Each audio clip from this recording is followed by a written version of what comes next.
This is the speech of the year. If you think that's surprising, wait till you get a load of this. It's from a Republican. It's in the Washington State Legislature. Her name is Representative Maureen Walsh. They are discussing whether gay marriage should be allowed in the state of Washington. And she is going to break ranks with the other Republicans and vote in favor of gay marriage. And she's going to tell a personal story about why. So don't miss this. Watch. I have allowed my heart and my mind to guide me in decisions that I've made on a lot of different issues that have been before us in the legislature. And I think sometimes that's what we have to do. And I too don't want to wag my finger at anybody about which way you should vote on this. It's certainly an issue of conscience to me, and certainly one that I have been weighing very heavily for the last few weeks. You know, I was married for 23 years to the love of my life, and he died 6 years ago. And you know, I'm a lonely old widow right now. I'm 51 years old, looking for a boyfriend, not having much luck with that.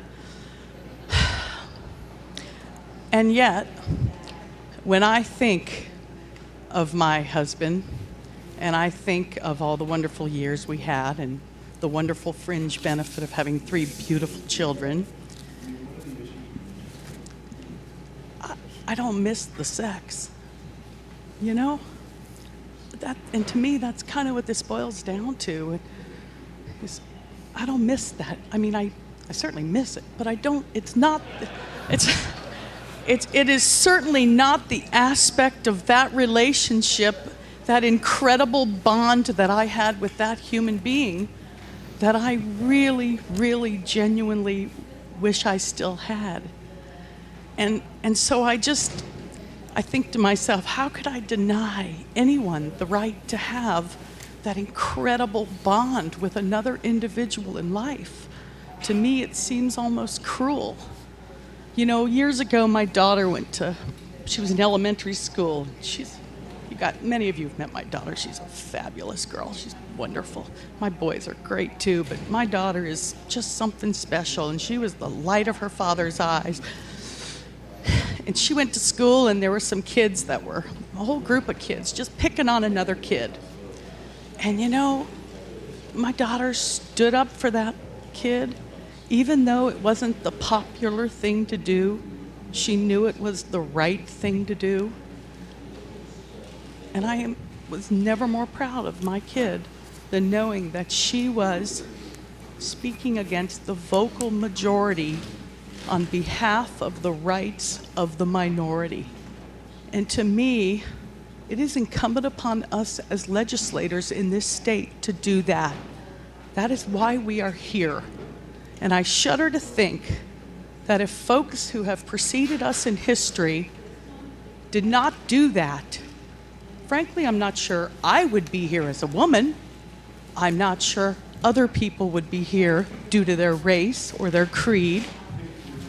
And to me, that is what's disconcerting. And someone made the comment that this is not about equality. Well, yes, it is about equality. And why in the world would we not allow those equal rights for individuals who truly were committed to one another in life to be able to show that by way of a marriage? My daughter came out of the closet a couple of years ago. And you know what? I thought I was just going to agonize about that. Nothing's different.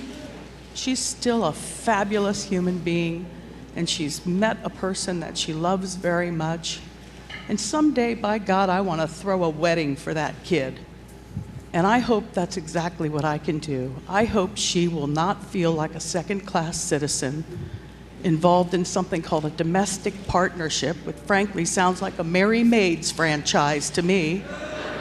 Here are the reasons that I love that speech. First of all, the raw honesty was fantastic. I don't miss the sex. Come on, how funny was that? But it endeared you to her immediately that she's not, you know, trying to do some fancy political speech where she's working a talking point. It was clear that she was speaking from the heart.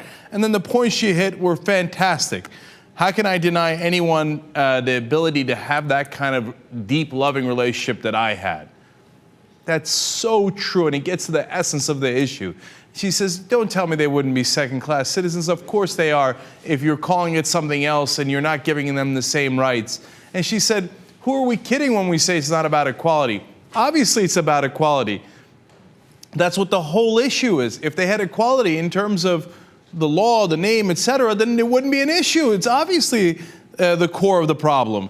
And I loved when she said, I'm not sure I would be here. And remember, she's a Republican there, but she is a woman. She's like, I'm not sure I would be here if other people didn't fight for my equality and all of our equality. There's so many others of you who are based on race, creed, etc. And then, I mean, come on, when she said that her daughter was the light of her father's eyes, I mean, that